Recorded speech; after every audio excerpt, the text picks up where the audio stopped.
Our boy Tyler Mulick is in asking this one. He wants to know, game one, do you go Broberg or Vinny in the lineup? I'll spin that into a two-parter.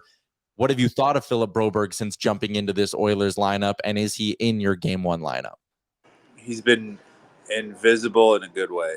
Other than his goal, he's done what a defenseman should do and get it. Not to say any indictment against Vinny, because I think Vinny's been great all year.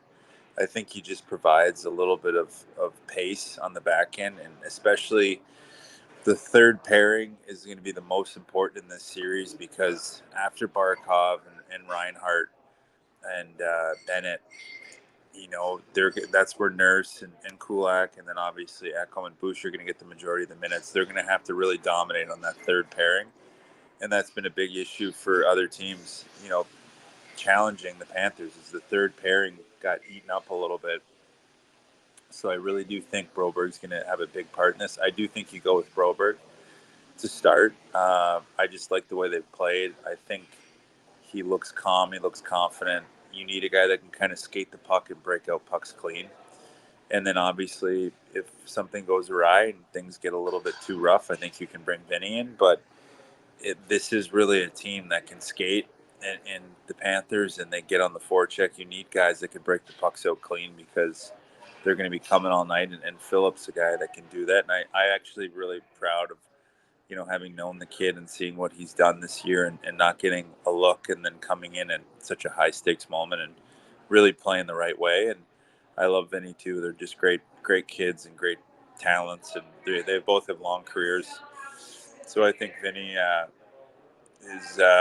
is kind of just the odd man out, but I wouldn't be surprised to see him in this series, especially if the PK falters at all. They'll bring him back in, but I just, Phillips got that smooth skating ability. He's able to carry the puck. He can close on defenders, the offense. He can create turnovers, and I just think he's played well enough where you can't pull him out now. You got to keep him in and let him see what he can do in this game one. What do you think of the idea of keeping Corey Perry on the second line, or do you think that experiment is kind of expired now? I foresee that there's going to be a lot of line adjustments. I don't think there's any issue, and Knoblauch doesn't have an issue with changing the lines, and I think the guys are all comfortable with it. Everybody's bought in.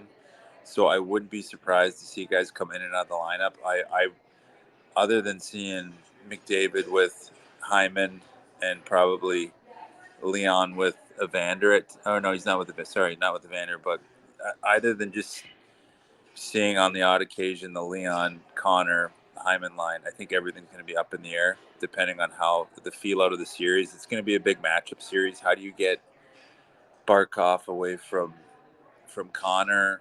And then obviously we're going to see in game one how they want the matchup. If they want Barkov to play against Draisaitl, or if they want him against McDavid, and then I think from there Knoblauch's going to really adjust. So it's going to be an amazing chess match style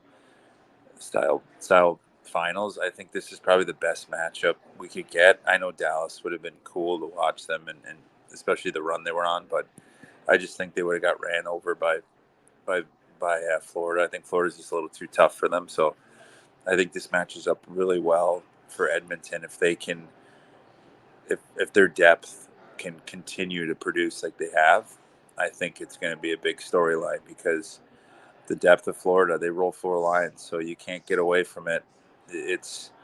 You have to roll four. You can't roll Connor and Leon, because they're going to get tired and get worn down. But the good thing is most of this playoff series, they've played teams that roll four lines, so they're used to it, and they've had to rely on their depth because of it. So I think it's really going to be an interesting matchup. But I would start with Perry on the second, but he'll probably be up and down the lineup. He might be out one game, but I know Knoblauch just kind of feels it out, and like I said, has a great heartbeat at the team, and he just kind of moves guys in and out of the lineup, and guys seem to not miss a beat.